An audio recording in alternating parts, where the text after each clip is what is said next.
So when I'm there, I'm not just able to kind of relax in the presence of my family members and just enjoy the humanity on display that we're all part of this one big family. I'm actually feeling distance between me and those extended family members. I felt like we were on a sort of a mission project. We were praying for them. We were strategizing. We were talking like, hey, we're going to be a light. We're going to be a testimony. Aunt Renee, she might get drunk and say a curse word to Grandma Linda. Sometimes they fight. So just be aware this could be an opportunity for the gospel. Like, I can't even tell you. But now I find that they also felt some anxiety about like, oh, here come the missionaries. You know, they knew that we had an agenda for them. Yeah. They were aware of that. They felt it. If I question the system, well, outside of these walls that have been given to me is hell. And so those stakes are really high. So you don't color outside the lines. You don't wander outside of those borders that you've been given, because outside of those borders is potential eternal torture. And then when I went through puberty and began to experience, lust, or really what was normal developmental sexual behavior for a teenager going through puberty, I was incredibly hard on myself during that time. And throughout that whole process, I was constantly just praying that God would save me. I'm believing the right thing. Is it working? I just don't know. Mine is the only voice. Wow. What have I been doing? Lay down my autonomy. After that, it got very dark very quickly.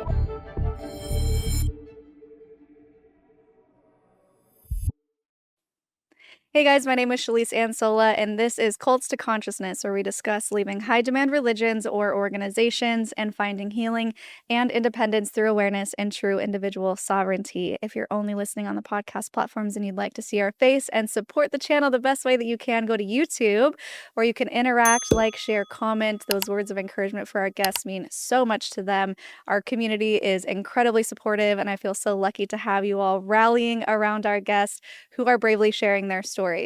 Today's guest, he reached out to us when he released his new book, Hellbent, and he is a former pastor who grew up in a very strict fundamentalist Baptist church, son of a pastor, and we're going to talk about his upbringing, all the things that led him to eventually deconstruct hell in the way that you might know it today. And I just read through the book. It was so awesome. Highly recommend. So thank you so much for being here, Brian Recker. So good to be here. Thanks for having me. Yeah, and you have a huge social media platform too, where you talk about some of these ideas and have more progressive views on Christianity itself.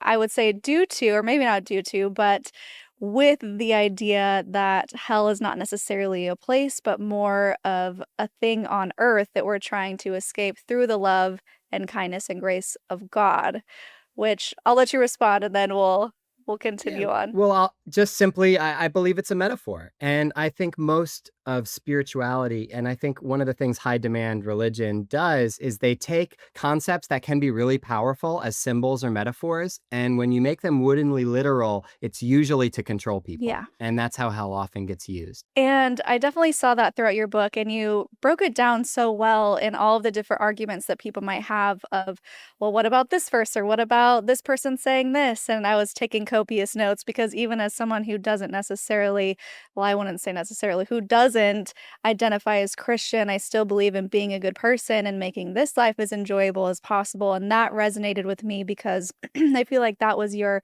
overall message, is we still can connect to a higher power.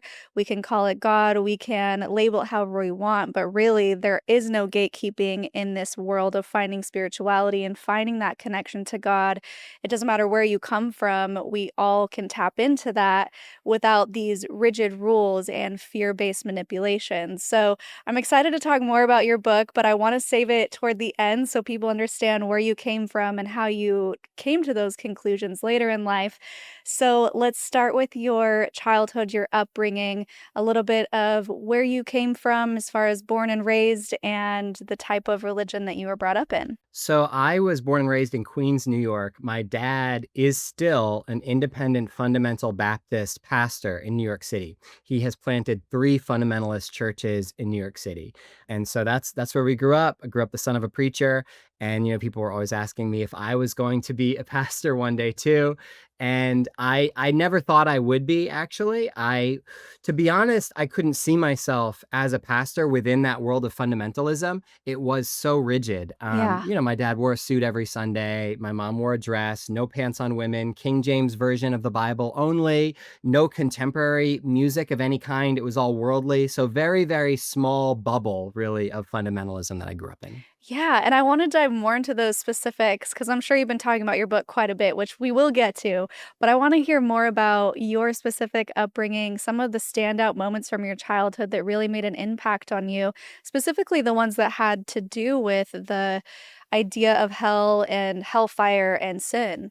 Yeah, so I say in the book that I learned about hell really the same time that I learned about God. When I was very, very young, 5 or 6 years old, I had my first profession of faith, sort of salvation moment, conversion moment in my dad's pastor office, basically, where he gave me the gospel, which the gospel was that God is holy, and therefore I, as a sinner, deserve to be punished in hell. And unless something changed about my status before this holy God, that was going to be my fate. And so I had to get saved. I had to become a Christian, which basically meant that God's punishment would go onto Jesus instead of me. So it's kind of this punishment has to go somewhere. Like punishment is like the one non-negotiable. Somebody's got to be punished, either Jesus or you. And if you accept this transactional gospel that Jesus died in your place, then Jesus can be punished instead of you, so you can go to heaven when you die. And that was basically the message. And maybe there was, it wasn't all crystal clear in my head as a very young boy, but what was crystal clear was that the choice was between heaven or hell.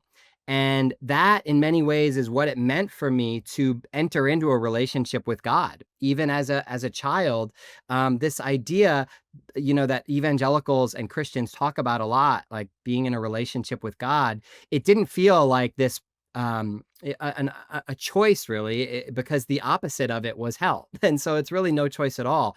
And so, yeah, from a very young age, there was a lot of anxiety in that relationship, I would say. You also talked about taking the communion, and something that I find interesting, even within Mormonism, my own background as well, is that communion, the way we understood it, and we called it sacrament, which we didn't even get grape juice, we just had to do water.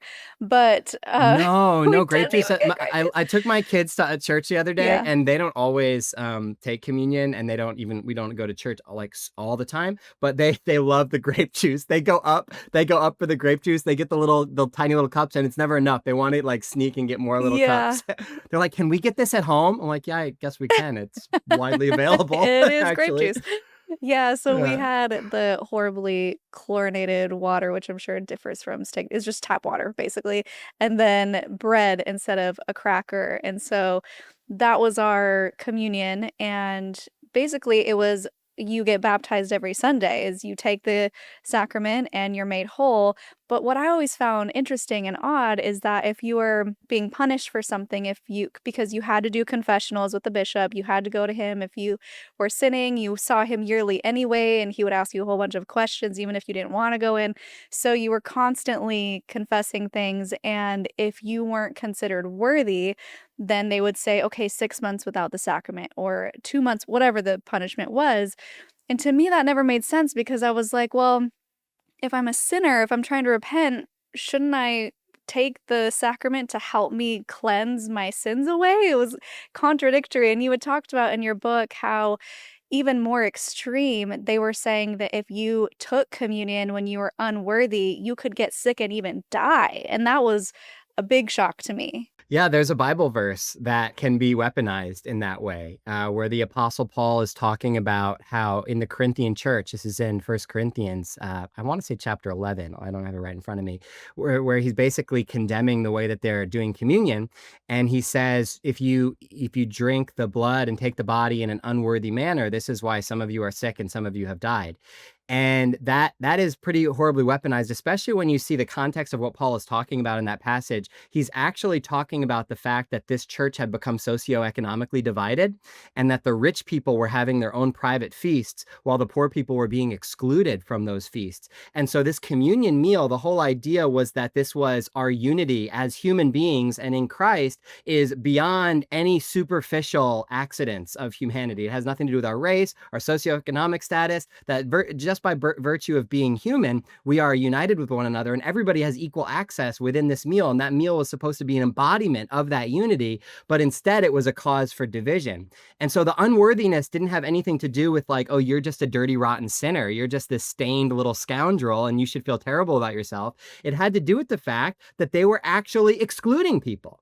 So actually that sense that we felt excluded, that actually was the meal being used in an unworthy manner in many Yeah. ways. That's so interesting. Did this cause scrupulosity in you, the religious OCD of this constant need of, I have to repent, I have to repent, even if, I mean, as a child, what are you really repenting for? Totally. I did. We called it, in my background, we called it struggling with your assurance of salvation. I don't know if that term would kind of be No. familiar, but this idea of feeling like you knew that you were saved. And by saved, really, we meant you were the kind of person that was going to go to heaven when you died and not hell, because that's really what made it scary to not be saved. It wasn't about this world at all, because being saved, being not saved, you can't really tell on this worldly plane who it is. We're talking about like an afterlife destination. And so I was afraid of where I would go when I died, and I didn't want to go to hell. But there was this idea that, okay, yeah, Christians might sin sometimes, but if you're a real Christian, you won't continue in sin. And so as a kid, I was always worried, like, does my sin indicate like are my sins at like normal levels, or are they at like heightened non-Christian levels, or am I like within the bandwidth where I could still be a believer? And then when I went through puberty and began to experience, lust, or really what was normal developmental sexual behavior for a teenager going through puberty, I was incredibly hard on myself during that time. And throughout that whole process, I was constantly just praying that God would save me, because that's what you're supposed to do. Salvation is a gift of grace. There's nothing I can do. It's not, I'm praying that God would save me. It's like, I'm believing the right thing. Is it working? I just don't know.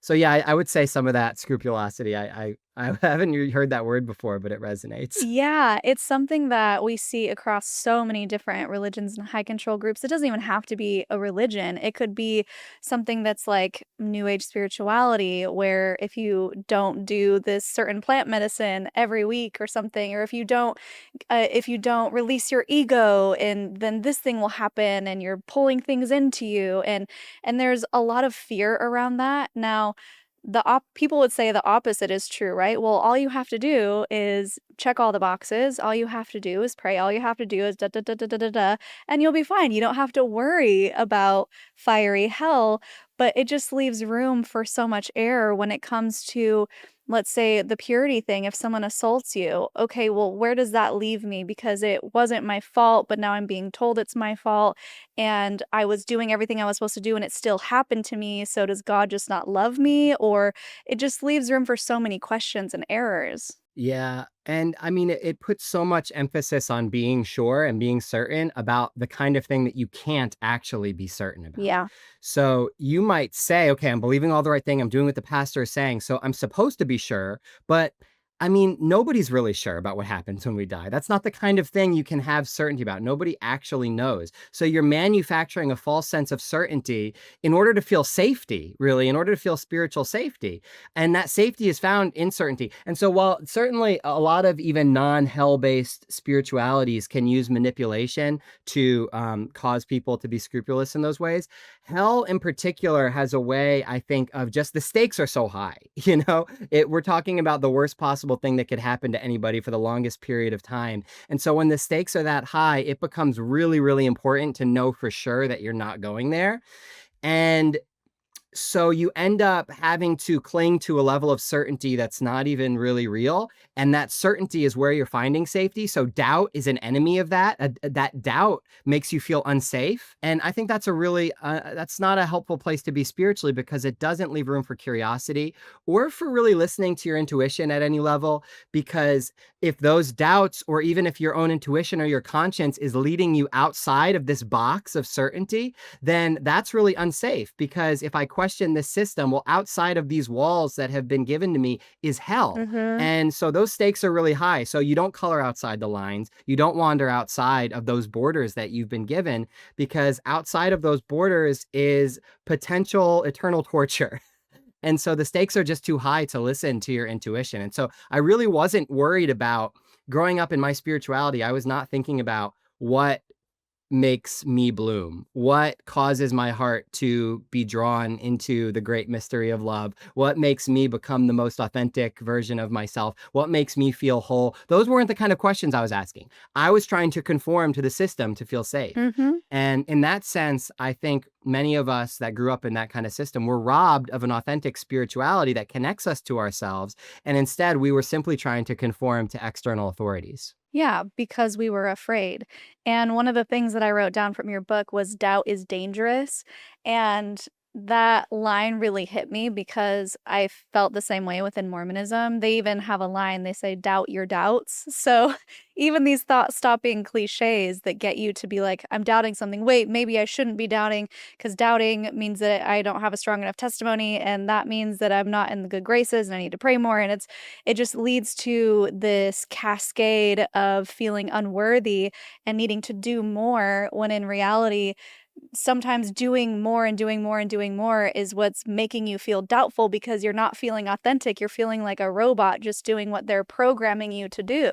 Yeah, so many of the things that I was supposed to do did not actually feel good or loving. I talk in the book a little bit about how we would do like distribution. I don't Is that common in Mormonism? Did you guys pass out gospel tracts to people or anything like that? Like visitation? You go door to door, I know, on your Yeah, missions. but as far as general membership goes, they would give us these little cards, like business cards, especially during the I Am Mormon campaign, which is blasphemous now. But we were supposed to hand out cards like Jesus loves you or something, and it would lead them to the church website or give a Book of Mormon if you're feeling impressed. Every member a missionary, but it wasn't specifically we're going to stand on the side of the road or anything unless you are a missionary in Utah, Temple Square or something. Well, every Thursday growing up, we had tract distribution where we would go out, and we were in New York City. So we'd go into like the subway system often and just like stand in kind of like the area where people were congregating or passing through, like during a high traffic sort of area, and just pass out these gospel tracts. And I always felt really awkward about it. It felt very pushy. It felt a little bit aggressive because these tracts said that like you had to believe what we believed or you're going to hell. And then kind of at the end had like a prayer that you could pray to kind of be led to the Lord so that you could go to heaven. And it felt very confronting. And I didn't like that, but I assumed that my distaste for soul winning, which is what we called it, winning souls, I assumed that the way that I didn't like it, that was a sort of a defect in my character and in my spirituality. Because my dad, who I would often be doing it with, he was really good at it. He loved it. And he would pass out tracts. And not just that, he would try to engage with people and ask them, hey, do you know for sure that you're going to heaven? Like, and basically asking them, I mean, a lot of these evangelists, they have questions like on a scale from 1 to 10, how sure are you that God would let you into heaven? And then basically if the person answered anything other than a 10, like even if you're a 9 or an 8, it's like, hey, if you're not 100% sure, then actually there's a chance that you might be going to hell. And so do you want to know for sure that you're going to go to heaven? And if so, like, here's how you can know for sure. And you'd give him sort of our version of the gospel. And I would watch him do that, and it didn't feel good. I was cringing at that, but I thought, again, that's a me problem. Like my dad is doing that because he's more spiritual than me. Because if I really believed what I say I believed, which is what I say I believed is that if you die outside of our spiritual system within this framework where you believe in Jesus in this particular way, you're going to hell. And if that's true, if I really believe that you're going to hell for not believing that, then it is unloving for me to withhold that information from you. The most loving thing I could do for you if I really believe that you're going to hell is to try to save you from that horrible fate. And so I would be there thinking, okay, I don't feel good about this, but I know that this is what God wants from us. And in that sense, it substitutes the ability to listen to yourself with this sense of being aggressive, being pushy, actually needing to change people. You can't accept people where they're at. Love, the very definition of love, is changed from our normal understanding of love, which is entering into a mutual relationship of connection and reciprocity. Instead, it is this colonizing thing where to love you, I have to change you, I have to save you. It turns people into mission projects. And I felt this in many of my relationships with non-believers, which was how we thought of them, right? They were in this separate category from us. They weren't just people, they were non-believers, they were unsaved, which that makes them fundamentally different from me. Mm-hmm. And so how could I enter into a relationship of mutuality if I'm going to heaven and you're going to hell? We are not on the same page. Yeah, well, not to mention it creates this pity that no one wants to be pitied, but oh man, the superiority that I felt as a Mormon and the way I would look down on people and in what I thought was a loving way, but truly it was just pity and judgment because I'm like, oh, it's so sad. They don't have the true gospel. They're not going to make it to the highest level of heaven. If only they would just come to church with me, they would see for themselves, they would feel the spirit. Meanwhile, they're going to their own church, feeling the spirit in their own way and looking at me like this lady's in a cult. But you know, so it's one of those things where, like you were saying, having a genuine connection with someone is nearly impossible when both of you think poorly of the other person because of your beliefs, and both of you think that the other needs to be, quote, saved. Yeah, I talk a little in the book about when I was a kid, we would go to just holiday get-togethers with my family members, and our other extended family members were not fundamentalist Christians.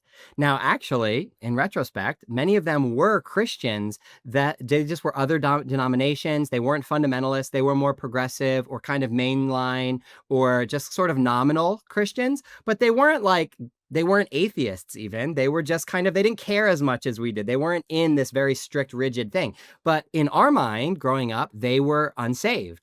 And so when we would go to Thanksgiving dinner at my uncle's house, where my grandparents or other, aunts and uncles were going to be there, we wouldn't be talking in the car on the way there. Oh, it's going to be so fun to see our family. I can't wait to see them. Oh, we're just going to play games. We're going to have fun. No, you know what we were doing? We were praying Strategizing. for them.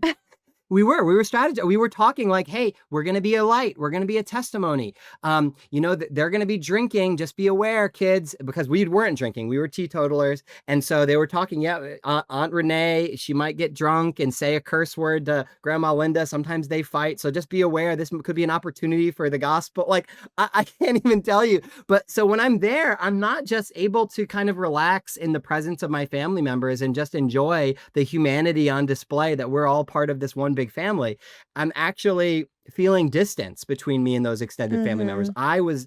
I felt like we were on a sort of a mission project to be around family. And that's really sad. And now in retrospect and looking back on those times, and even now having an adult relationship with my aunts and uncles and being able to talk some about that, I didn't know how they were experiencing us. I knew how we were experiencing them and that distance, but now I find that they also felt some anxiety about like, oh, here come the missionaries, They knew that we had an agenda for them. They were Yeah. aware of that. They felt it. And they didn't love that either. And it actually was like kind of burdensome to have to invite us in when we couldn't just be normal and just join in on what the family was doing. That like as they're drinking, they feel the judgmental glances, They feel this sense that we have this that we have things that we want them to believe and that we are thinking they're going to go to hell. Or my dad would offer to pray for like the Thanksgiving meal and he's trying to slip in his gospel agenda in the prayer. And they feel that, oh, like you're not just here to enjoy us. You're here because you want to change us. Yes. And that I've talked to my aunt and she's wept actually. Like she is like was deeply sad about and even experienced sadness back then. And even for us as kids, like she had feelings about the fact that she saw us a part of that. And it was very jarring for me to realize that even as an adult that like, oh, you guys knew what was going on and you actually felt sorry for me. That's so interesting. I wasn't aware of that at all as a kid. Yeah, isn't it funny that we think we're so stealthy and we're like, oh, we're just gonna slip in conversate. For us, it was not stealthy at all. Like, slip in the conversation of the Book of Mormon as if that's ever natural. Like, no one wants to hear about Right. that. At least most people are like, get that Mormon stuff away from me. And that's how I experienced it when I went to Oregon because I grew up in Utah in the mecca of it. And so when I moved my senior year of high school, everyone's asking me questions. And I'm like, oh, I'll just like casually tell them about how the gospel is true, and it was so awkward, and I was like, "Yeah, I can't do this," and I felt guilty for not continuing to proselytize to my friends, but at the same time, I was like, "I just wanna be normal, I just want people to like me, I'm the new kid, I just wanna fit in," and so I didn't have it in me to, like, be the Mormon that I should have been in that sense. So I would love it if you would, just to button that part, tell the story of your uncle who was invited to a very specific sermon in your church. Yeah, so my uncle Rex lived in New York City as well, where we lived, but he rarely came to church, even though our church was there because he wasn't a Christian in the way that we were Christians. But we had a special anniversary service, and my dad invited him. We were going to have a special speaker, which was Dr. Bob Jones III, who was the president of the college that my dad went to and that I ultimately went to as well, a fundamentalist Christian school. And I will never forget the sermon that he preached, which hell did come up quite frequently in sermons, but it usually wasn't the main topic of the sermon. So it's funny to me that as a visiting preacher with his one sermon to give, his sermon title was "How Hot is Hell?" That was his sermon title. And I don't remember all three of the main points. I do remember the last point was "Too hot for you."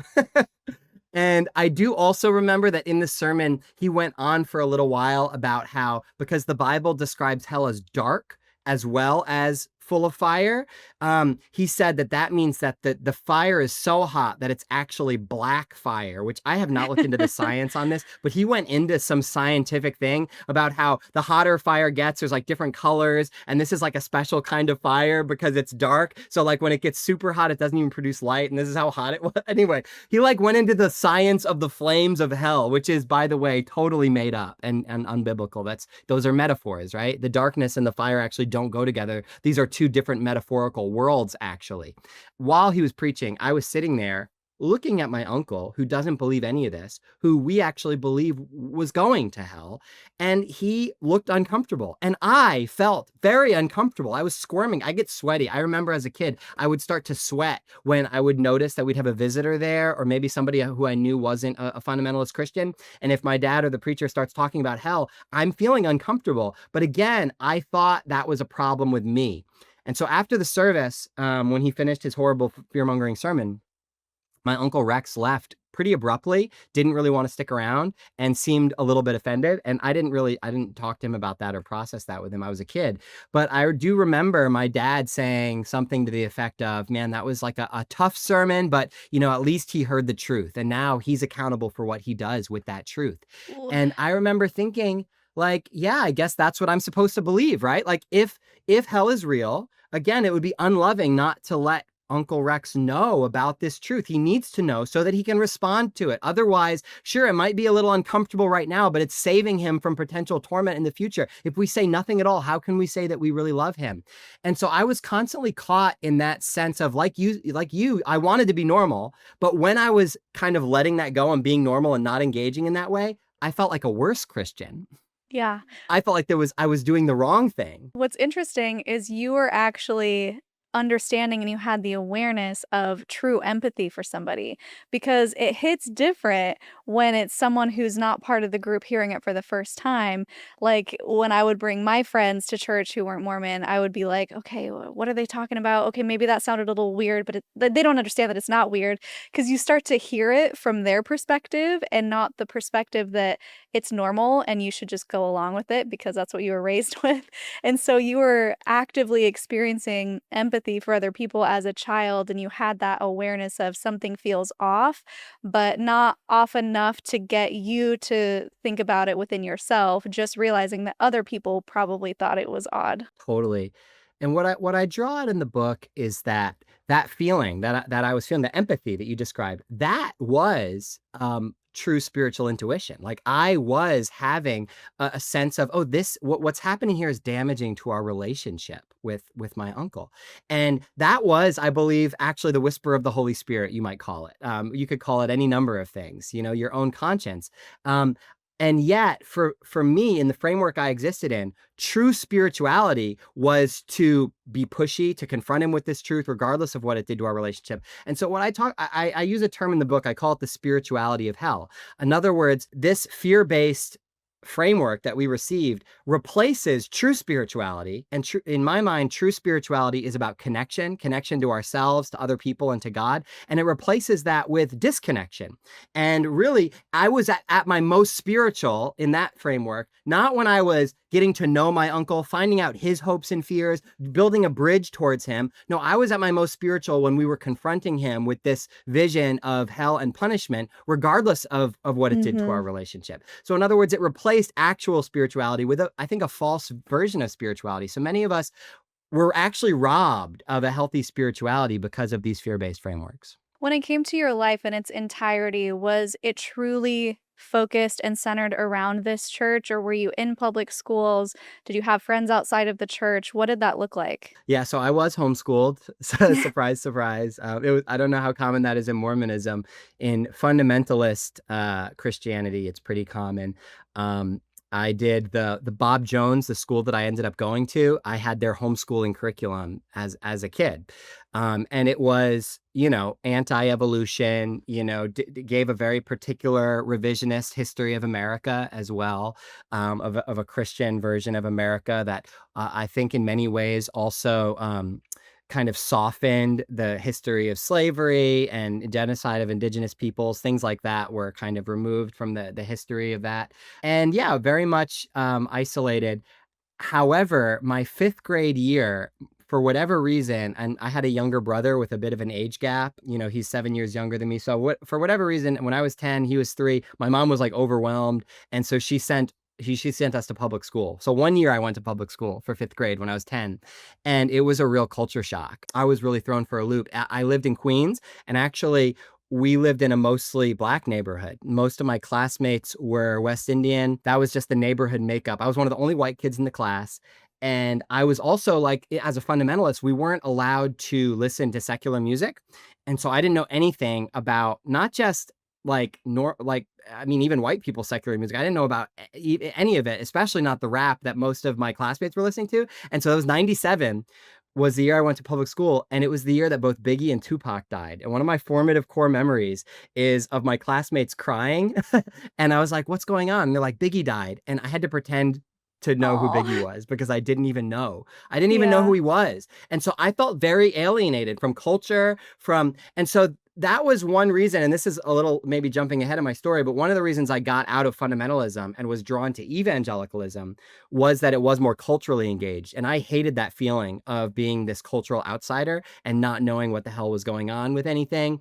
Because in fundamentalism, we didn't listen to any secular music. It was all worldly.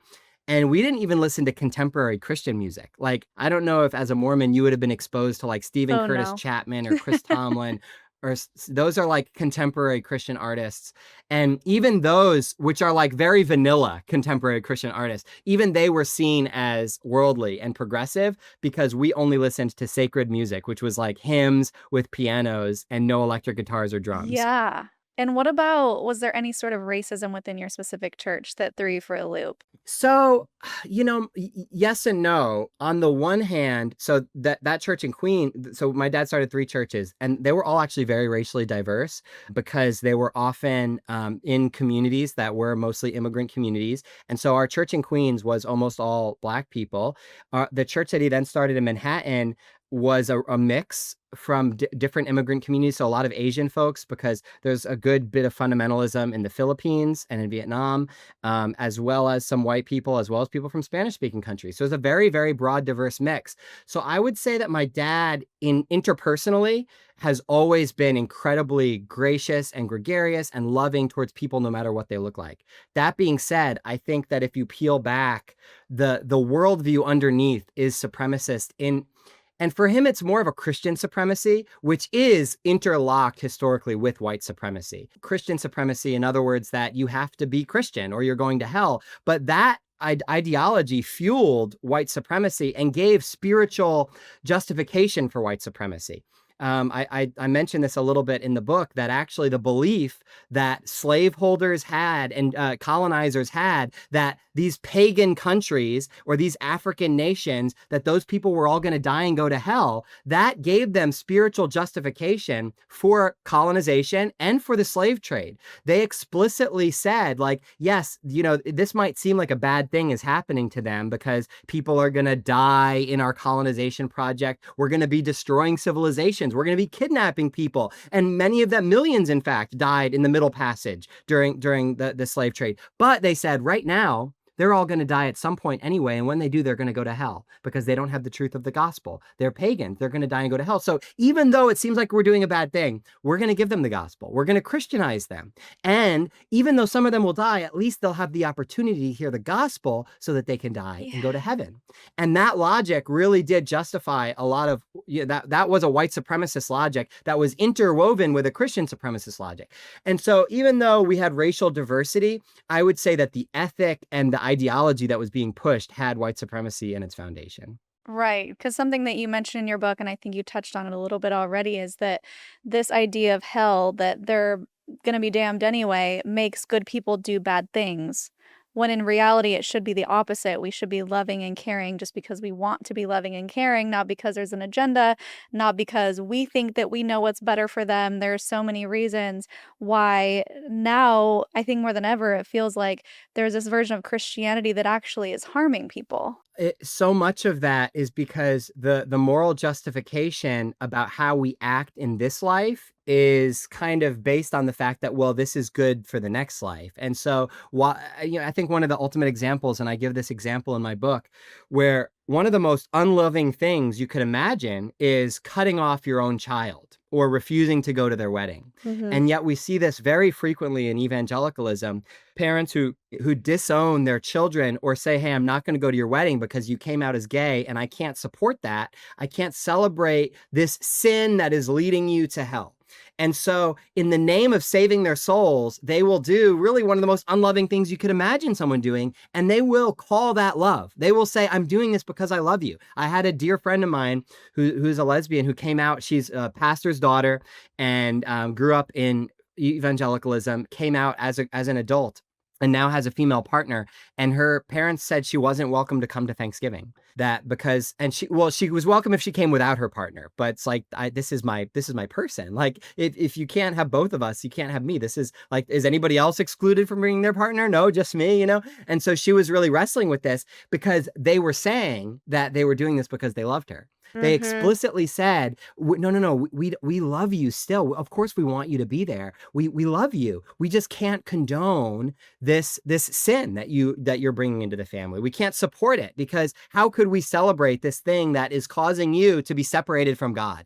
And so she cried on the phone to me. She said, Brian, how could they tell me they love me in the same conversation where they're rejecting me? And what I told her, and what I've kind of told many people, and this has even helped me in my relationship with my parents, is unfortunately, I do believe at one level they do love you, but their love has been so distorted by hell, by fear and punishment, that it feels a lot more like hate. And within the framework, that within the small world that they're living in, within the spirituality of hell that they're existing in, what they believe is love is really, really difficult to receive as love. And so it ruins relationships. Yeah, I agree. And that's the same within Mormonism. With that example that you just gave, actually, there was a talk. They don't call it sermons, they call it talks, where they were saying, oh no, we accept gay people as long as they don't act on it. And just make sure, though, that if you have a gay friend, family member, whoever, you don't allow them to come to your home. Like, yes, we love you, but don't expect to be a lengthy house guest, I think was the word that they used. Don't expect to sit down at our dinner table type of thing. And everyone was just like,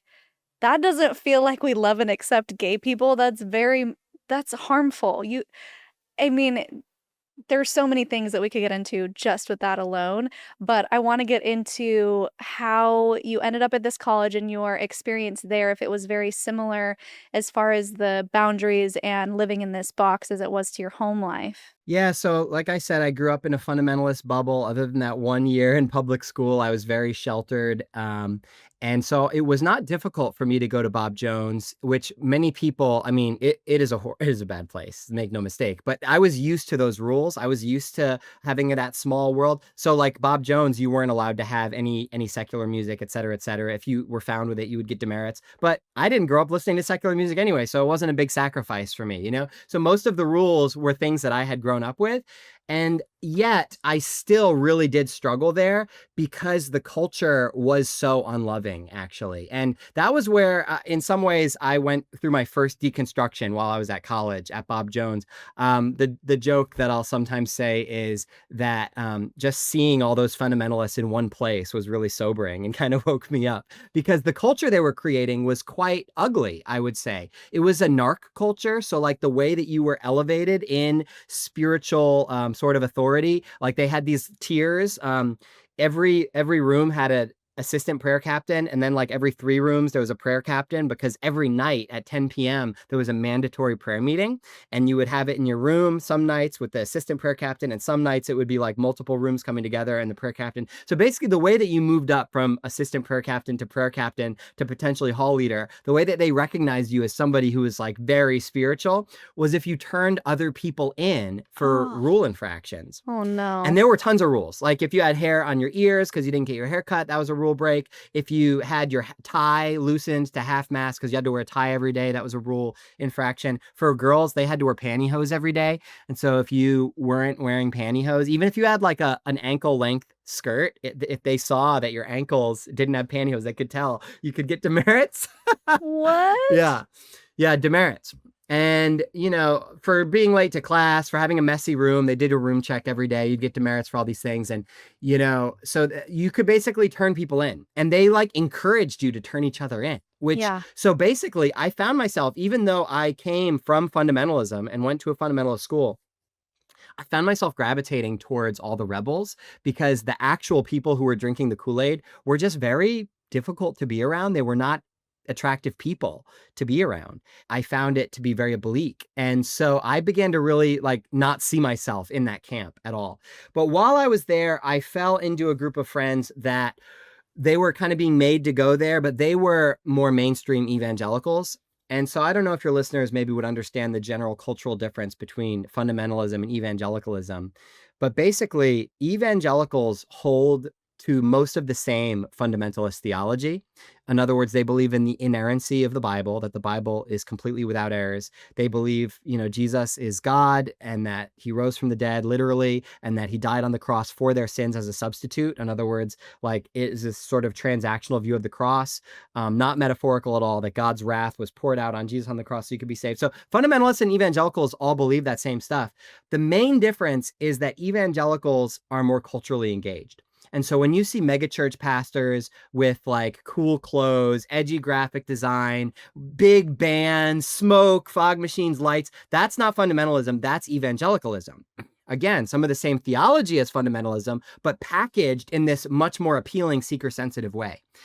And I was exposed to that for the first time in college. And so my first deconstruction was kind of this lateral move from the very sheltered fundamentalism towards the more culturally engaged evangelicalism. And actually, this was my big college rebellion, was that my senior year, I started going to a church that was on Bob Jones's blacklist. So they had a blacklist of churches. You were not allowed to go to a church that had contemporary Christian music, that had like a rock band. You could get in trouble for that. You were supposed to only go to these fundamentalist churches. And so I secretly went to a church that had like a rock band and that had the more kind of engaged culturally thing. And I was into it because to me, it was like, oh, I could be a normal person. I could figure, I wanted to feel normal. And so I wanted to be more culturally engaged, but I didn't want to lose this identity that I had as a Christian. I Yeah. wanted to still be one of the good ones. And so it was almost like I could have it both ways.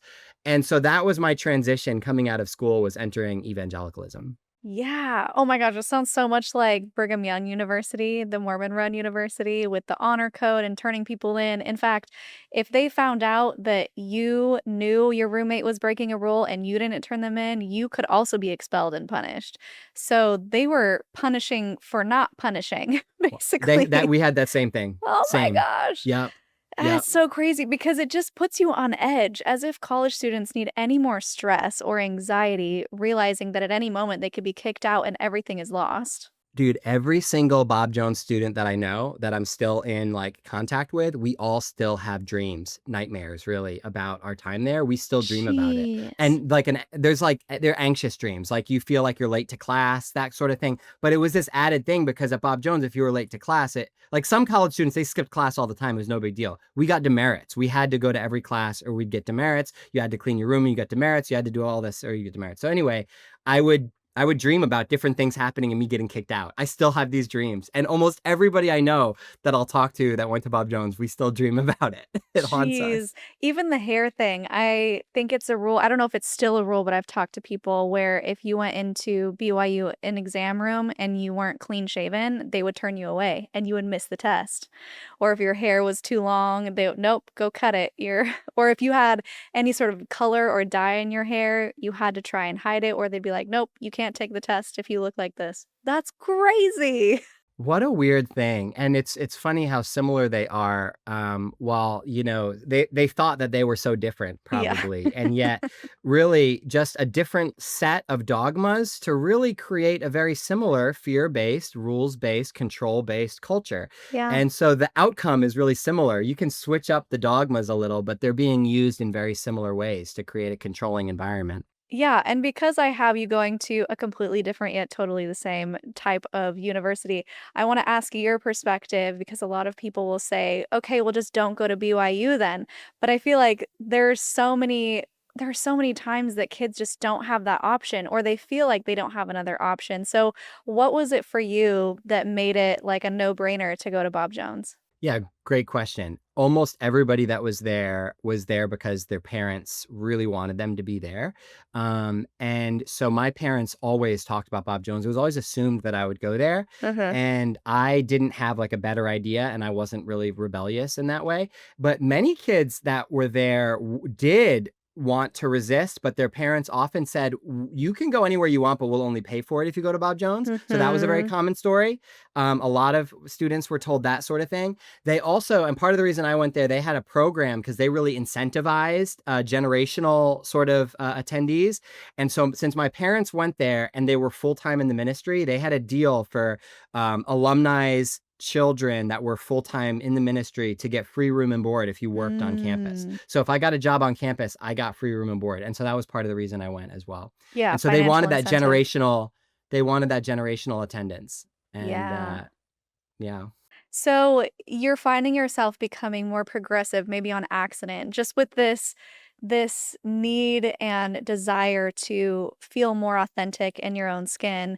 And then you go to it was the Marine Corps, right? Yeah, so I think I had a bit of a wisdom about me. When it was interesting when I found evangelicalism, because remember that scrupulosity that we talked about, that was still in me. And Mhm. so I could not just abandon my spirituality, my Christian faith, because hell was still looming in my framework. I still felt that need to know that I was good and Mhm. in on God's side.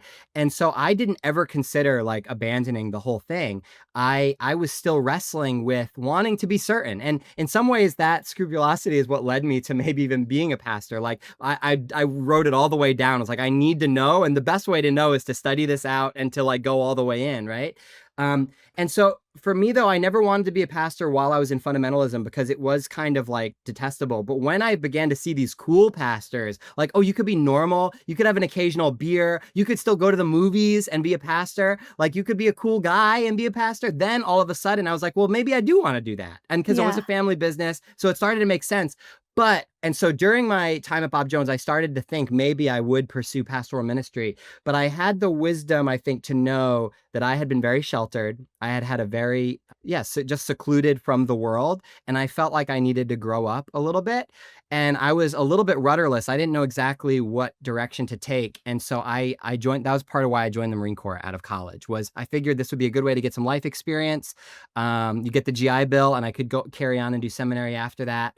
And so in many ways, it was quite a wise decision from that perspective of not diving straight into ministry right after college, like literally homeschooled, Bob Jones bubble, and right into being a pastor. This is somebody who doesn't know shit about shit and has no, he should not be pastoring anybody. He's never lived in the world. world, you know? And so I think I knew that about myself, was that I needed more seasoning in that way. So I joined the Marine Corps as an officer. Also, I will say part of that decision was I never really felt like I fit some of the like visions for masculinity that existed within conservative Christianity. I was never a sports guy. I cared, like I've always cared about like how I dress. And so I got called like a metrosexual in college. I don't know if you remember that term. Remember Yeah. that one? Hmm. That's always makes me laugh because, you know, the patriarchy has such a narrow box for like how straight men are allowed to express themselves, that a straight guy who just cares about how he dresses, we had to come up with like a new label of sexuality for him. It was like, well, that's not just a regular straight guy. That's a straight guy who buys pants. Like, we've got to come up with a new name for him, you know? And I'm like, so anyway, I think I had some insecurity around that. And I think there was probably some sense in which I was joining the Marine Corps to prove something to myself, to the people around me, that I was like some sort of a real man. And so that aspect of it, I don't think was a good thing, although I think I did learn a lot about myself through that process. What were those interactions like with people from all different walks of life? And you still have this fundamentalist viewpoint, but now you're rubbing shoulders and you need to literally have each other's backs in these situations of people with different backgrounds, religious backgrounds. Yeah, it was good for me. I think in many ways, although I have a lot of issues with the American military and some of how it's used, certainly, and that sort of thing. But that being said, I do think that joining is, for a lot of people, often exposure to a broader world because it is all walks of life in there. And that was really good for me. That being said, I got stationed in Eastern North Carolina. And while I was in the Marine Corps stationed at Cherry Point in Eastern North Carolina, I started going to an evangelical church there. And so I got very involved in that church community while still in the Marine Corps. And that was the first time that I was living on my own as an adult and putting roots down. And so I started leading a community group, and I was like going all in to where I began to care. I was carrying leadership within my church community, lay leadership, while I was still working as a Marine. And ended up actually, when my 4 years ended, the church were they were already kind of planning on inviting me to help launch a new site. And so pretty much it was an immediate move. When I got out of the Marine Corps, I helped launch a site for the church because I had already kind of begun to carry leadership there. Wow, so there really wasn't any sort of gap between your religiousness and the intensity of which you practiced it because you had started to put down roots somewhere else with that intention. Yeah, and it's interesting. I was a young guy, a young Marine, and when I got stationed somewhere, like my first impulse was to find a local church. Like there was still Yeah. something in me. I think a lot of people, maybe that's where they would have like gone off the rails in some way to like that's how it would have been viewed from within high control religion. But I did not. I think there was still so like sometimes I wonder like, oh, why did I do that? I'm a 22-year-old living on my own. This could be my time to sow my wild oats or whatever. I did not have any wild oats in my 20s. Like I stayed pretty strictly within purity culture throughout that time. I was not, you know, we didn't have the apps back then. But yeah, I dove into my local church and ended up marrying a girl who was a Bob Jones student as well, and she moved there and was on the same page as me at the time in wanting to pursue ministry when I got out of the Marine Corps. She was really excited about the church, taking on church leadership as I got out. So we were on the same page on that at the time. You were incredibly young to be a pastor of a brand new church. How old were you when you were actually given that role? 25. Wow, that is so Yeah. wild. I don't know if I've ever seen a pastor that young. Did you feel like you had enough life experience at that point to give sort of advice to the masses? I mean, I don't think I should have been doing that. No, I don't think that that's really a good idea. I knew how to communicate what was supposed to be communicated within that framework. Yeah. I knew the quote unquote right answers. I knew how to find the right answers. I had been in that world. I knew the Bible well. I mean, I grew up around. I never missed a Sunday in church growing up, and so I've been here, heard the Bible preached my whole life. Went to Bob Jones, where even though I didn't study Bible, I was a marketing major actually, but every student at Bob Jones gets the equivalent of a Bible minor. You're required to take Bible classes regardless of what you're there to study. Mhm. And then once I got out of the Marine Corps, I did use my GI Bill to pursue seminary and got a master's in ministry while I was working as a pastor. So I was kind of doing that contemporaneously with becoming a pastor. So I had a lot of head knowledge. It's not like I didn't know what I was talking about. In fact, I was a pretty great preacher right off the bat. People really responded to my sermons. People thought that I knew my stuff. I did know my stuff within that world. I Yeah. could give you all the right answers that I was supposed to give you. But to me, now looking back at it, and one of the things I don't miss at all about being a pastor was that need to have the right answers.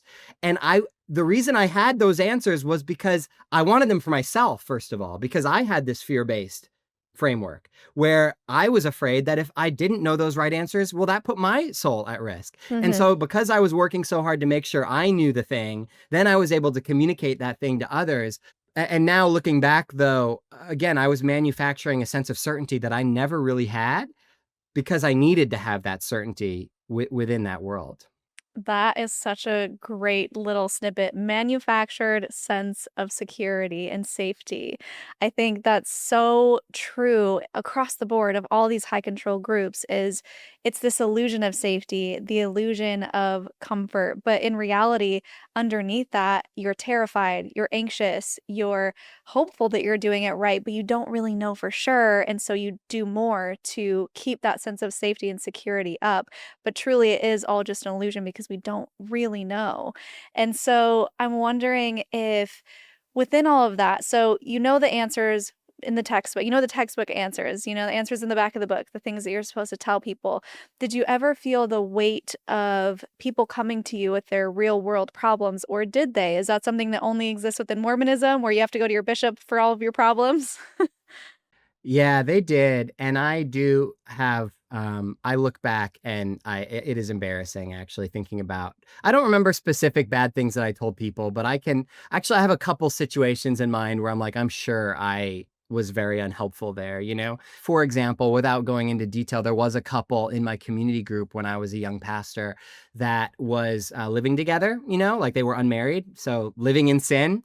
And I was not pushy about this. Like we didn't say anything about it for a very long time, but we had part of the problem was too, I was not alone sort of sole pastor. I was a multi-site pastor, part of this broader family of churches. And so I was accountable to the rest of that team, and couldn't make decisions in a vacuum.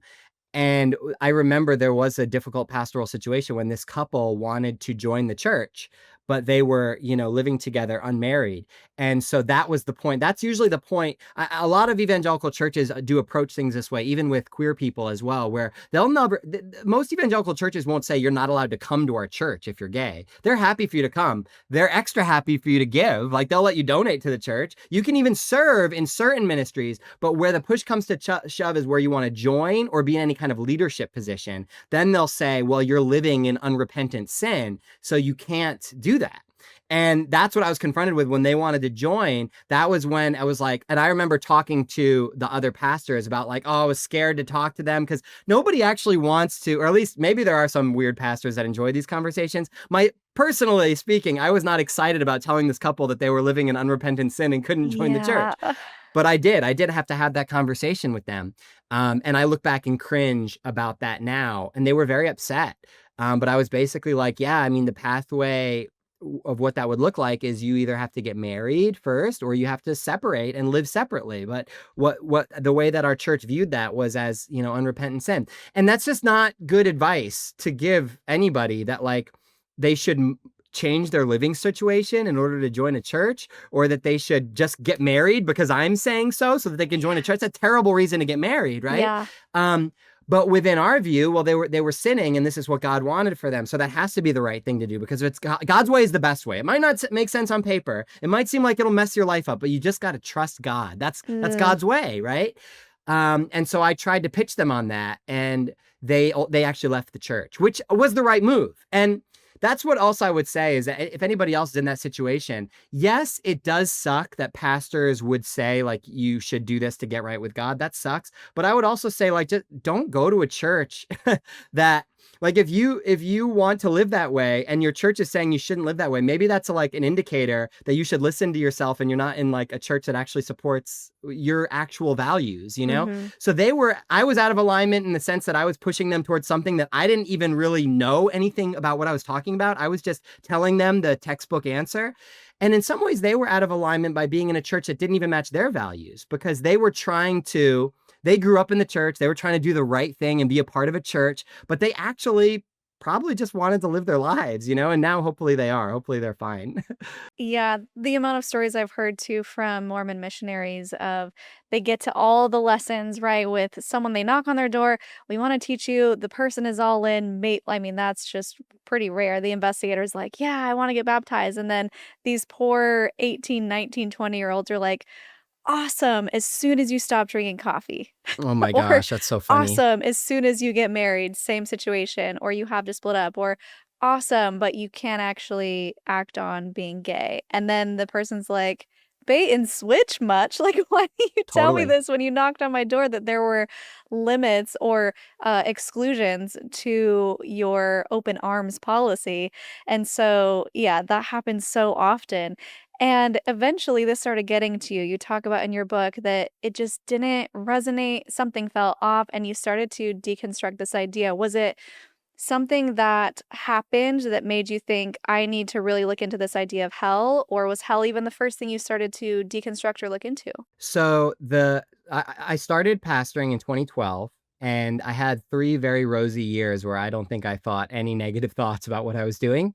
And 2015 was the year that I think I had my first sort of break of the where the rose-colored glasses started to shatter a little bit with the rise of Donald Trump to the front runner status in the Republican Party. I naively, when he first announced his candidacy, I did not think much of it, and I assumed that everybody would be on the same page as me, that this is clearly a very bad person and shouldn't be president. And I think I might have even used him as a sermon illustration for like hubris or something that Sunday when he first announced, when it didn't look like he had a good shot. And then a few weeks passed, and I remember having a really brutal recognizing that not only was he becoming the front runner, but that a lot of people in my church were excited about this. A lot of people in my life were excited about this.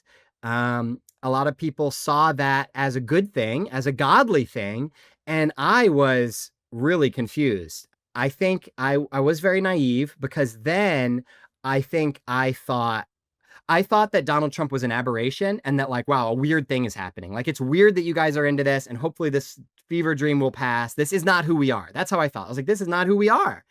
And now I think with 10 years of reflecting on this, I would say that I'm not surprised at all. And that was exactly who we were. I don't see Donald Trump as an aberration.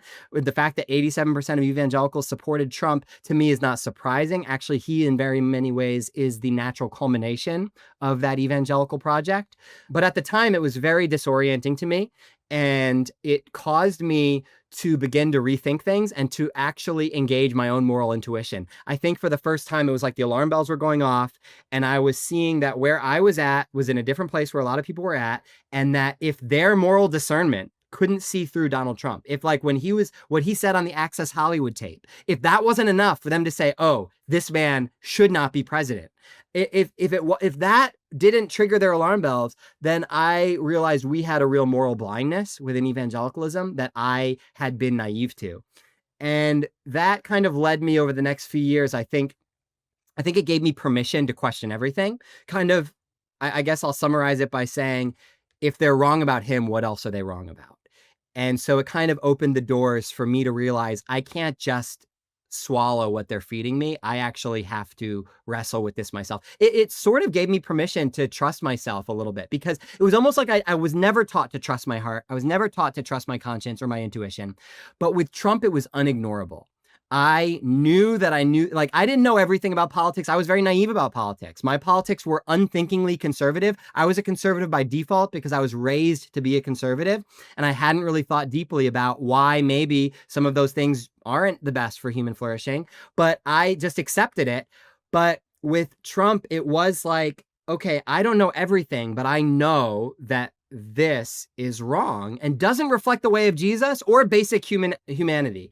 And so that because I felt that so powerfully, it made me realize that I have to turn my moral discernment on. I have to like flip that switch. I have to wake the hell up. And Mhm. so the next few years, in many ways, I began to really educate myself, politically, socially, and I would say theologically, opening the doors to saying, okay, if this theology that you guys are buying into led us to Trump, then I don't know, maybe there's some premises that we've got wrong. And so it gave me permission to go back and look at some of the things that had always bothered me. And hell had always bothered me. My response to being bothered up until now had been, well, that deficiency is in me. I need to buckle down and believe the thing. And in that moment, I was like, well, maybe I should actually look into this. And so I began to read more broadly and expose myself to more diverse thoughts. Yeah, it was interesting to me, just from an outsider's perspective, someone who also wasn't very involved in politics or knew what it meant, just kind of like going with the flow. It was interesting how some people truly saw him as a religious figure or a savior. And to me, that felt really odd knowing some of the clips, like you were talking about, knowing things that he said about women, what he's done. And I found it this I mean, you would be able to explain it more because of that world that is or was holding him up so highly, why that actually happened or why they saw him as a savior. Yeah, there's a few things I think. One, his his brand of violent, misogynistic patriarchy, to be honest, while it might seem very off-putting, that is not very far off from the God that we were socialized to worship. I mean, I was basically taught that God was a big punishing guy, an authoritarian, that you didn't want to be on the bad side of him. It was about power. It was about compliance and obedience to this authoritarian figure. It was not a highly nurturing picture. And so even though Trump seems very brash and off-putting, that is not necessarily disqualifying in that framework. And if anything, it kind of, I've now heard so many Christian leaders say things like Trump is putting Christian men to shame, showing us a true vision for masculinity. They see that as like healthy masculinity should be dominant in that way because their whole ordering is very hierarchical, with sort of God at the top of that power hierarchy, men below God, and women below men. And so the fact that Trump was constantly putting down women isn't necessarily wrong. I mean, you see misogyny, even leaders in the Bible like David. Trump was often compared to David. Oh, he's imperfect maybe, but this is God's man. But beyond that, I would say that Christians were happy to compromise in areas of morality because Trump offered them power. And Mm, again, because not to make it all about hell, I think it goes beyond that as well. But for an evangelical Christian, there's really nothing more important than the afterlife and people going to heaven instead of hell. And that means that policies about feeding children or you reducing income inequality or world peace, even those are not really the priorities politically. For Christians, the priorities tend to be Christians having power. Things like the Ten Commandments being on the walls and prayer being put back in schools, and really Christians being free to do the things that they want to do, like maybe not bake cakes for gay people or whatever the case. They wanted to see Christian institutions be strong so that those Christian institutions can have more money, so that they can convert more people, so that more people go to heaven. And so if Trump is on the side of Christianity, then that was enough for them. And Trump was one of the first presidents that signaled very clearly that those evangelicals, those were his people. He was going to mm, ride for them. And he did that in very clear terms, bringing a faith council of evangelicals together and basically saying, even though he had no history as a spiritual figure or as an evangelical, and whenever he would talk about the Bible, he would do it in very clumsy ways that betrayed his ignorance. Even though that was the case, he said, I'm on your side. I will get you power. And so there was, I think, an exchange for power. And that was really eye-opening for me. I saw evangelical leaders, for example, Al Mohler, he's a president of a large Southern Baptist seminary. When Trump first announced his presidency, he said Trump is a bad man, a moral monster. He absolutely condemned many of the obvious things that Trump was doing and saying.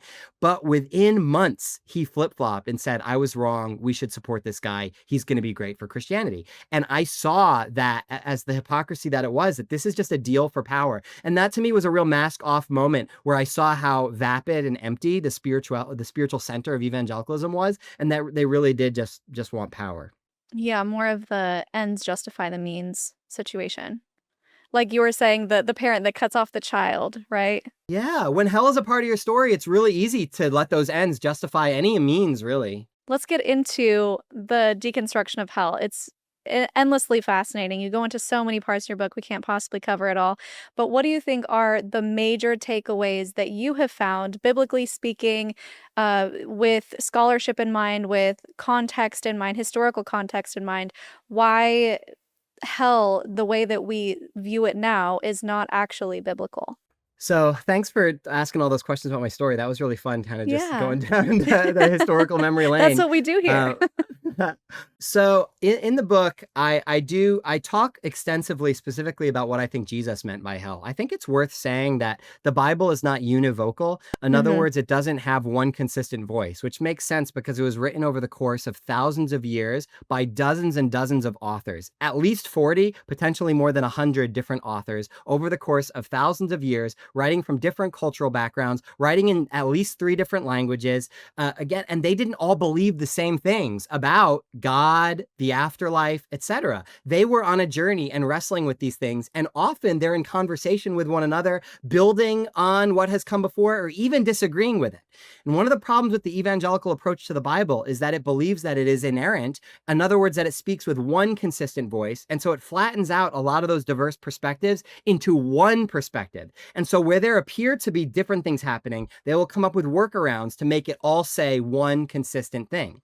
And that causes problems at every level. It means that you have to get one cohesive theology, where the Bible is not presenting one cohesive theology. It's presenting many different theologies.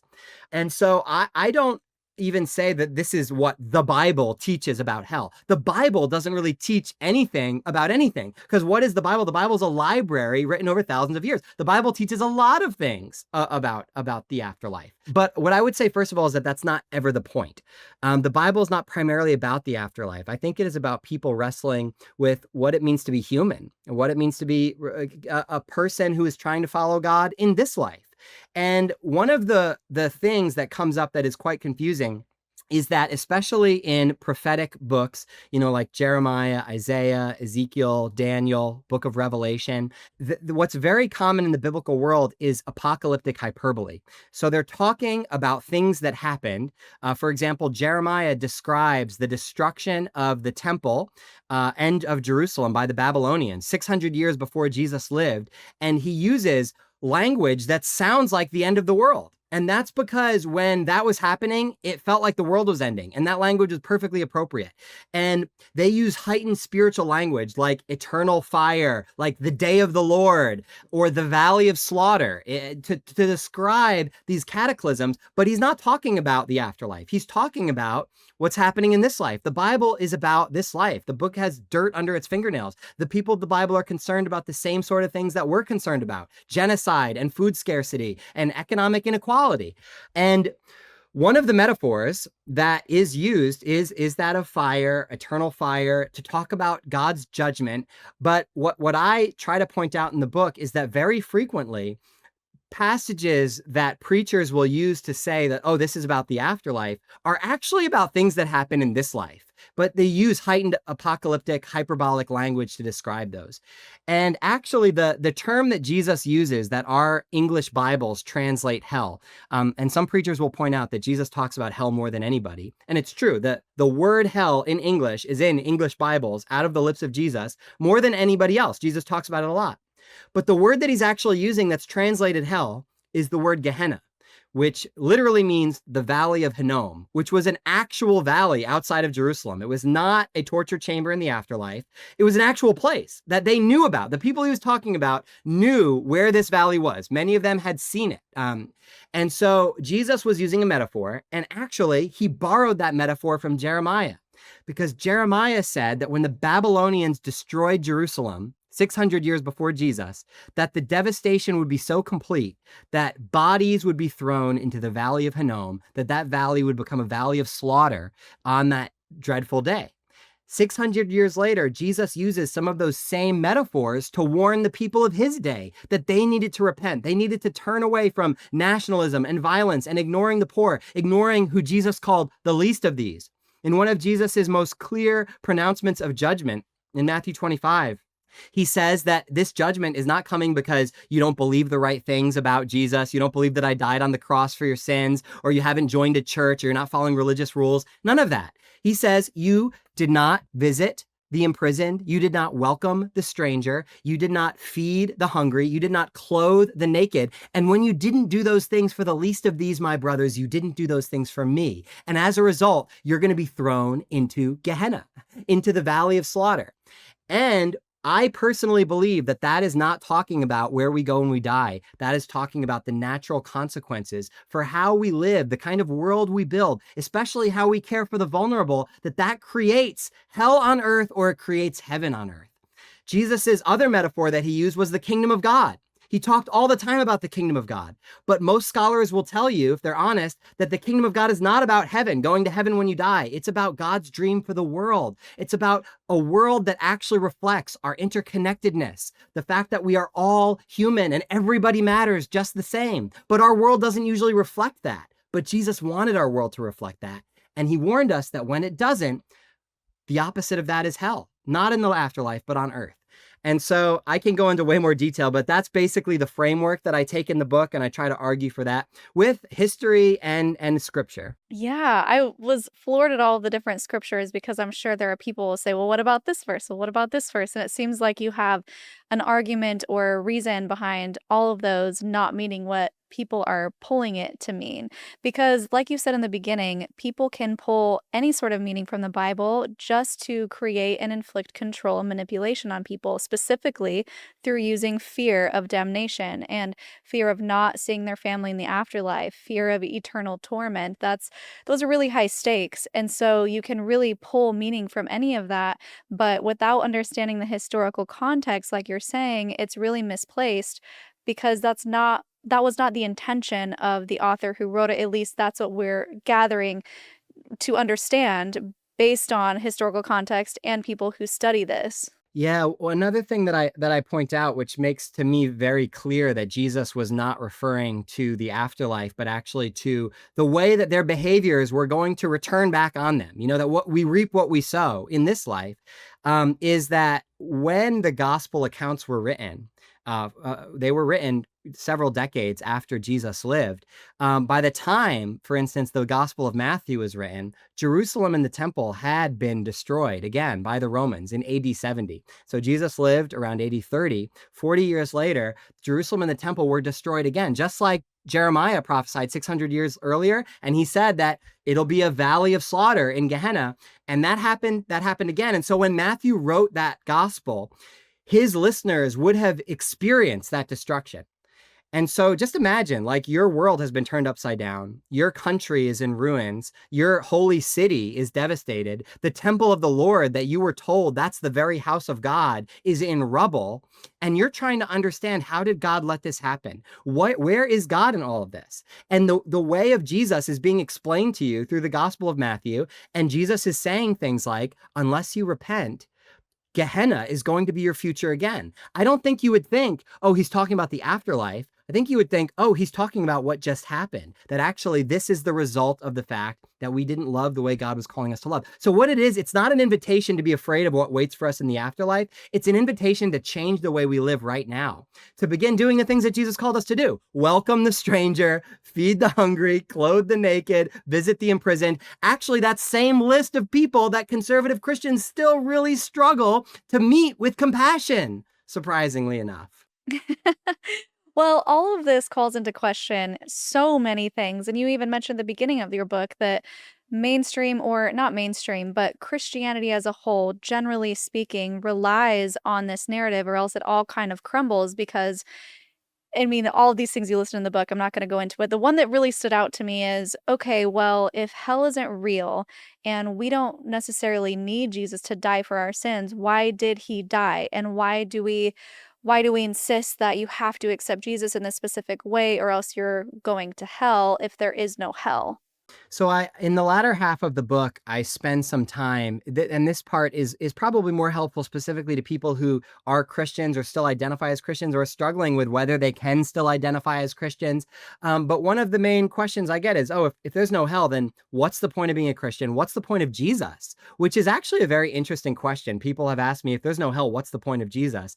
And I usually respond before I give my actual take. I usually just try to turn that back on them and have them sit with the fact that, like, isn't that quite an empty spirituality, that if you only follow Jesus to get out of hell, if that's what Jesus does for you, then you don't have a spirituality that's actually about growing in love in this life. And isn't that enough? What if following Jesus was actually just about growing in love, being transformed into somebody who's more like Jesus in this life? Would that be enough for you? Because for me, I think that should be enough for us. But for some people, they've received this vision of Jesus that is primarily about not even the life of Jesus, not the priorities of Jesus or the mission of Jesus or how he lived or who he visited and how he served them, but it's really about the death of Jesus in our place as a substitute, this transactional vision of his death. And without going into too much detail, because that's like the longest chapter in the book, actually, where I break down how other ways of thinking about the death of Jesus. But what I'll simply say is that the starting point for me of why Jesus died is that you have to know that he died for what he lived for. And you start with Jesus's life. If you want to know why any major martyr dies, well, you first see, well, what were they living for? What were they giving themselves to? Because I believe Jesus died for the mission that he lived for. And if you believe that he just died as a substitute for sin, so that if you believe in that sacrifice, then you can go to heaven when you die. If that's all you believe, Jesus didn't even really need to live a life for the sake of the poor and marginalized. He really just needed to die as a sacrifice. His mission hardly matters at all. His teaching hardly matters at all. But I actually believe that his death is the natural culmination of a life of love lived for those on the margins. That when you stand up for the people that society crucifies, you will have to carry your cross and you might end up there too. That actually it is inherently sacrificial to fight for marginalized people. So actually Jesus's life invites us to liberation. Jesus preached not a gospel message that was salvation for the afterlife, but of liberation in this life. And that is inherently costly. And I believe that ultimately Jesus died for that mission that he lived for. Jesus wasn't just, he didn't just die. Jesus was executed as an enemy of the state. He was crucified by the empire because he stood up for the people that empire was crucifying. And that does challenge us. I do believe that summons us and has the opportunity to save our souls in a sense. Not in the sense that, oh, I'm saved so that I can go to heaven when I die, but in the sense that I can live for the right thing right now and not plug my ears to the suffering of this world, but actually live for the very same people that Jesus lived and died for. And that to me is what salvation really is being a part of that movement of liberation, because I think that's what God is really up to. Yes, truly becoming Christ-like and living the way Christ lived and standing for something. And like you said, putting yourself out there, making the sacrifice to be loud and to stand up for the people that Jesus stood up for. I think that's a beautiful way to look at it. And I feel like we have to close this out with your message about the final chapters of the Bible and how it truly is a message for all, and also how that tends to be mistranslated with the lake of fire. I found that really interesting. Yeah, so the book of Revelation is often weaponized against people. You know, that's where a lot of the fiery images come from that are then often read into other parts of the Bible. And I point out that the book of Revelation is just not meant to be read that way. It is apocalyptic hyperbole from beginning to end. And you're not really supposed to draw actual doctrines of this is exactly what happens from the book of Revelation. But one of the metaphors that really throws people at the very end of the book, you have this lake of fire. And it says that, you know, wicked are thrown into the lake of fire. It also says that death is thrown into the lake of fire, which is like a metaphorical thing. Obviously, like death isn't like a guy. So I do believe that this is apocalyptic, metaphorical language. But what's very interesting, and this was never brought up to me growing up, I never saw this at all. I was always told that the lake of fire was the end of the line. It was very final. Like that's your fate. If you're not a Christian and you die, that was your one chance. This life is a test. You have to become a Christian in this life, and if you don't do it, then you go to the lake of fire, and there's no second chances. That's what I was always told. But in the book of Revelation, if you keep reading after the lake of fire, the story actually continues. And in the next chapter, it talks about the New Jerusalem, and it says the gates will never be shut. And then it describes actually that the wicked are outside the city gates, which is after they were supposedly thrown into the lake of fire. So again, these are all metaphors, and so they're very changeable. But if it was final, it's a weird thing to say that now they're outside the city gates. And then one of the very last moments in the whole Bible, it says, the Spirit and the bride say, come, and let those who are thirsty come. And let all who want come and take of the water of life without price. This invitation, in other words, goes out to the people that are outside of these gates of the New Jerusalem. And so even if you believe that there's this afterlife, the very end of the Bible ends with this invitation to come. And I don't actually believe that the gates are real. I don't believe that there's going to be like wicked people outside of gates in the afterlife begging to come in. But to me, this is a spiritual invitation that is always coming to us, that there's never a closed door with God. That for God, the gates are always open, and the invitation is always to come. Come and experience union with the divine. Come experience union with love, your communion with humanity. We cut ourselves off from one another in our superiority and in our separateness, and often by believing that other people are going to hell and we're not. We're actually cutting ourselves off from our very humanity. But actually, at any point in time, we can drop the facade, we can drop our superiority, and we can enter in to our humanity and rejoin our neighbors and recognize that we've all always been a part of this together. And that to me is a beautiful invitation that I see at the very heart of the message of Jesus. Yes, and you start your book talking about how you didn't want to believe this version of hell because you thought that God was all loving, and it didn't seem like a loving, healthy relationship, like you mentioned, toxic relationships or transactional relationships, or if your child did something wrong, you would never be like, well, too late, you're gonna burn in hell forever. And so it seems like with this ending, you were able to full circle reconcile this idea that God is all loving and he does give chances, and it's not final and it's not burn in hell for eternity, but maybe it's just this hell that we have to live through on earth and we have to work through. And how do we work through this hell? By being more Christ-like, by being more like Jesus was. And I feel like that resonates with me a lot more. I talk about on this channel a lot how the idea of a man on a throne condemning his own children to hell doesn't sit with me, because I don't feel like, I mean, there's so many reasons why someone may not have heard of the gospel, or maybe they were traumatized growing up and so they just couldn't physically bring themselves to go into a church anymore. Should they burn in hell forever? There are so many things that didn't feel right. And so I feel like the way that you presented it in your book, even for someone who doesn't identify as being Christian, it resonated of, okay, maybe I could believe in this higher power that is all loving, and maybe I could see the Bible as something that maybe could offer some support. Not that I'm going to necessarily live my life by each line by line, but it is helpful to have that new perspective and that new understanding that is not based on fear, guilt, and shame. I love that you had that experience with it, even as someone who doesn't identify as a Christian. And my hope of the book was not that people would become Christians again or stay Christian or anything like that, really. I do hold a lot of this with a lot of agnosticism. Even, I don't believe in a punitive vision of the afterlife. I don't think that when we die, there's a God test, and if we get the answers wrong, we're going to burn in hell. But that doesn't mean I know what's going to happen. I don't know what's going to happen when we die, and I'm not claiming to tell you that. And I think that anybody who acts certain about that is selling something. But I do believe that spirituality is always going to matter, I think, because we all want to feel like we're a part of something bigger. And at the end of the day, we are all wounded in various ways, and we have to do something with that pain, and we are all longing for connection. And I see the idea of God as one that is pretty hard for me to get away from, and so I still consider myself a believer. But that's not to say that if I'm a believer, everybody has to be a believer just like me. For me, that is a way that causes me to be most connected to myself, other people, and to this big connected thing that we're all a part of. And if you find other ways to experience that connection, I think that's fine, because the point isn't being right about everything. once you let go of this idea of a punitive God that you need to be certain about, you recognize that the point of spirituality isn't being correct or being on the right team. It's about being loving. And so I'm Yes. not wrestling with am I believing the right thing as much as am I believing something that's causing me to move closer to love. Yes, I love that. That's such a great perspective. And imagine the shift that could happen in the world if everyone held that perspective, Christian or not. I think it's such a great place to be. And that's how I always try to lead my life is how can I be the most loving and do the least amount of harm to other people? And if I do hurt somebody, how do I apologize to them in a way that makes them feel understood and seen and Hmm. loved?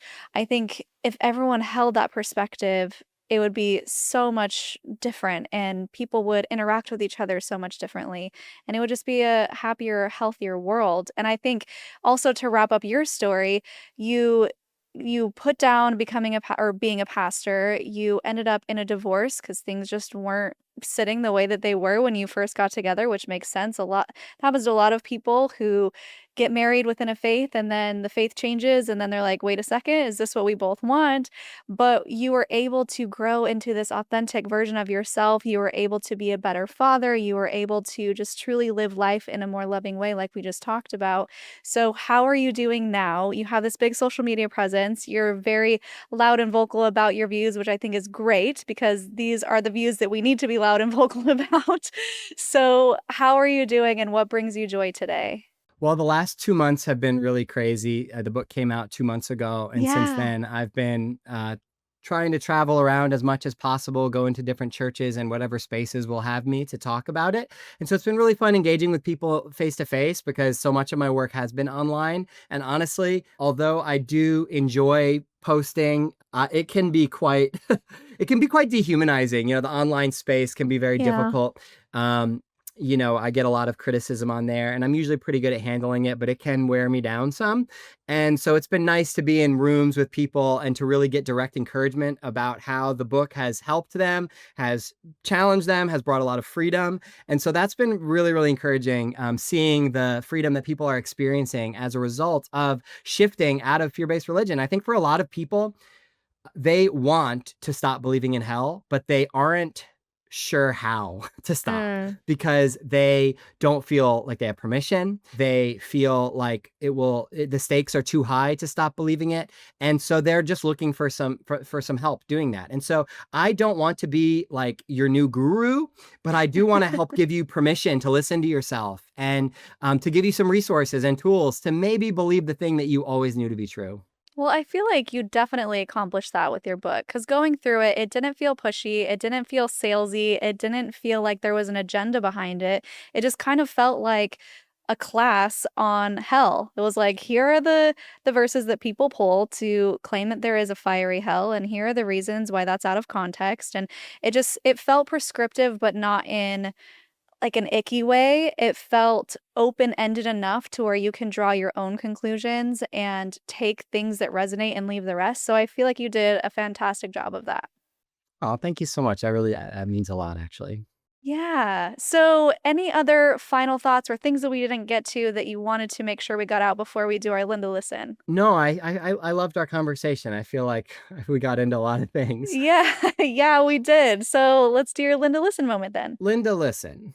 w- uh, If any part of you wants to believe something because it feels good and it feels right, but you feel like you're not allowed to believe that because God might not be happy with you, what if that part of you that says, this is loving, this is right, this feels good, what if that's God speaking? Not that authoritarian telling you you're not allowed to listen to that voice. What if that voice drawing you towards love? What if that voice was God, Linda? You know what I'm saying? Mm, yeah, goosebumps. Amazing. Tell everybody where they can find you and support you and get your book. So I post a lot on Instagram at Recker, Recker. And so you can find me on there. I also write on Substack, Beloved with Brian Recker. And my book is available everywhere. Hellbent, How the Fear of Hell Holds Christians Back from a Spirituality of Love. It's pretty cheap on Amazon right now, but I always encourage people to get it at a local bookstore if you can, or even request it at your library, which is a really cool thing you could do. Yeah. Amazing. Thank you so much for coming on, Brian. This was so much fun. It was just like this wealth of knowledge, and I was trying to keep up with all of your thoughts because you were clearly an amazing pastor. I was like, "Oh yeah, this guy's charismatic. He knows what he's talking about. He's intelligent, he's quick, and he's on his feet." I'm like, "I hope that I can keep up." It was great. I yap. I'm a blabbermouth, is what you're trying to say. No, I get. No, you asked incredible questions. I loved this conversation, Shalisa. It was so fun. Thank you. Amazing. Of course. So, guys, if you're still listening, thank you for making it to the end. We really appreciate you listening through the videos. It boosts the algorithm. Anytime our core audience listens to our newest releases, it sends it to a wider audience. So, we really appreciate your support in that way. If you want to support further interacting with the post, liking, sharing, commenting those words of encouragement for Brian here, or your thoughts, and it's okay to disagree too, respectfully, of course. We keep this in a respectful environment, constructive environment for people. And if you want to support even further, we have channel memberships with YouTube specific perks. You can check that out. We also have a Patreon at patreon.com/cults to consciousness, a clips channel with shorter versions of our guest stories if you want to check that out. And if you like this video, I'll link 2 more down here below. We did another interview with a former Pentecostal pastor who identifies now as a former cult leader. So that is a very interesting switch, kind of an amplified version of Brian's story here if you want to check that out. And until next time, follow your highest excitement, be conscious, and be well.